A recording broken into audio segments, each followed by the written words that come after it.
امام بخاری نے فیصلہ کیا کہ نیشا پور میں جا کے مدرسہ بناتا ہوں۔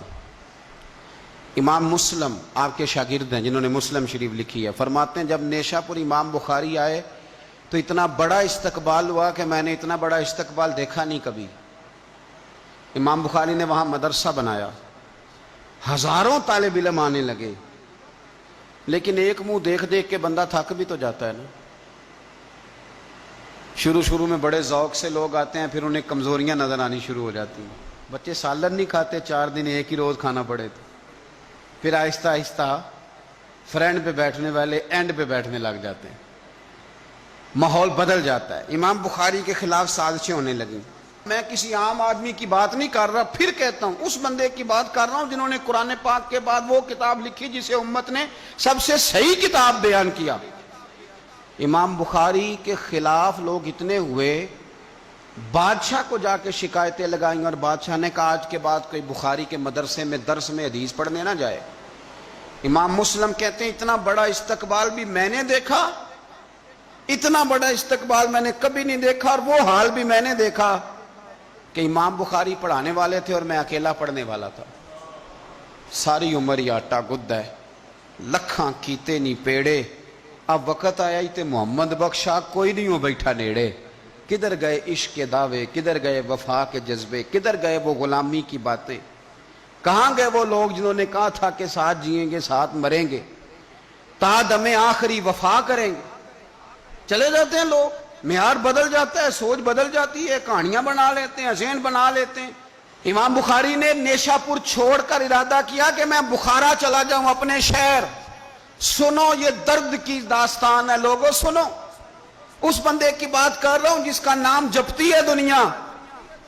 امام بخاری بخارا ہے، پھر بڑا استقبال ہوا، پھر بہت بڑا مدرسہ بن گیا۔ یہ وہ بندہ ہے جن کے بارے میں نبی پاک علیہ السلام فرماتے ہیں اسے میرا سلام کہنا۔ یہ وہ شخص ہے کہ شیخ ابو زید کہتے ہیں میں نے خواب دیکھی تو حضور نے فرمایا مجھے کب تک شافعی کی کتابیں پڑھتے رہو گے، میری کتاب کیوں نہیں پڑھتے؟ یا رسول اللہ صلی اللہ علیہ وسلم میں صدقے جاؤں، قربان جاؤں، میں لفظوں پہ وارد جاؤں، سونے آپ کی کتاب کون سی ہے؟ فرمایا بخاری شریف پڑھا کرو، وہ میری کتاب ہے۔ جن کی لکھی کتاب کو میرے محبوب کہے میری کتاب ہے۔ بخارے میں بڑا استقبال ہوا، لیکن پھر بخارے کے سربراہ نے کہا، سردار نے کہا، خالد بن زہلی جو امیر تھا بخارے کا، امام بخاری کا تو خیال تھا میں اپنے شہر آ گیا ہوں، اس نے کہا جی میرے بچے کو گھر آ کے پڑھایا کریں۔ آپ فرمانے لگے یہ نبی پاک کی حدیثیں ہیں، میں نے رسوا نہیں کر سکتا، جہاں سارے لوگ بیٹھتے ہیں تیرا بچہ بھی وہاں بیٹھے۔ لوگوں کو پتہ ہی نہیں لوگ کس طرح کی سازشیں کرتے ہیں۔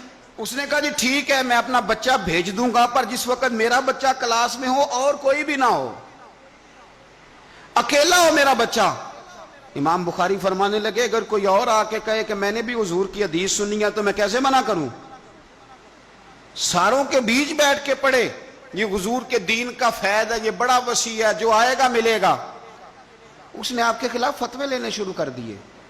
ہاں جانے کب مار دے کوئی مجھے کافر کر کے، شہر کا شہر مسلمان بنا بیٹھا ہے۔ فتوے لینے شروع کر دیے، امام بخاری کے خلاف سازش ہوئی، حکم ہوا کہ بخاری تو بخارا چھوڑ جا، یعنی اپنے وطن سے نکل جا۔ اپنے وطن میں بے وطن ہو گئے امام بخاری۔ نیشا پور والوں نے نکالا تو بخارا آئے، اس نے حکم دیا تو امام بخاری بخارا سے نکلے، آنکھوں میں آنسو ہیں، لے سجنا اساں توڑ نبھائی، اساں جان دیتی رات تیرے، ارادہ کیا سمرقند جا کے ڈیرا لگاتا ہوں، حضور کی حدیثیں تو پڑھنی سننی ہے نا۔ یارو بڑی تکلیف میں آ جاتے ہیں کئی دفعہ دیندار لوگ، بڑی اپنے بھی کئی دفعہ اپنے بھی شکایت کر دیتے ہیں، اپنے بھی پیچھے پیچھے ہونے لگتے ہیں۔ آپ یقین کریں کئی دفعہ دل کرتا ہے یار سارے باتیں کرتے تیری نہیں بنتی تھی، تو نہ کرتا۔ ایک عالم کہا کرتے تھے ایک دفعہ کہ کسی ماں کے بیٹے نے ماں کو تانا دے دیا تو ماں رو پڑی اور کہنے لگی پتر درانیاں کہنیاں تے بندا سی، ننانا کہنیاں تے بندا سی، تو تے میرا اپنا سا۔ اور یہ اپنے کئی دفعہ اس طرح کی بات کرتے ہیں کہ وہ کانوں سے ٹکرا کے نہیں گزرتی، وہ تیزاب کی طرح رک جاتی ہے، چھلنی ہو جاتا ہے وجود کے۔ یہ اس نے کہا ہے، اس نے میرے اپنے نے امام بخاری بخارا سے روتے ہوئے نکلے، سمرقند جاتا ہوں، پتہ چلا کہ سمرقند جانے سے پہلے ہی کچھ لوگ کہہ رہے ہیں جی دیکھو ان کے اپنوں نے نہیں رکھا، پتہ نہیں کیا حال ہے۔ امام بخاری رستے میں ایک چھوٹی سی بستی تھی خرتنگ، وہاں رک گئے۔ سنو یارو، پھر کہتا ہوں اس بندے کی بات سنا رہا ہوں جو اس امت کو سب سے قیمتی کتاب دے گیا۔ امام بخاری خرتنگ میں تھے، 62 سال عمر، سفید داڑھی، رو پڑے، اللہ میں نے ساری زندگی تیرے نبی کی حدیثیں جمع کی ہیں، اے میرے مالک تیری زمین بڑی وسیع ہے پر بخاری پر تنگ ہو گئی ہے، میرے اوپر رحم کر دے۔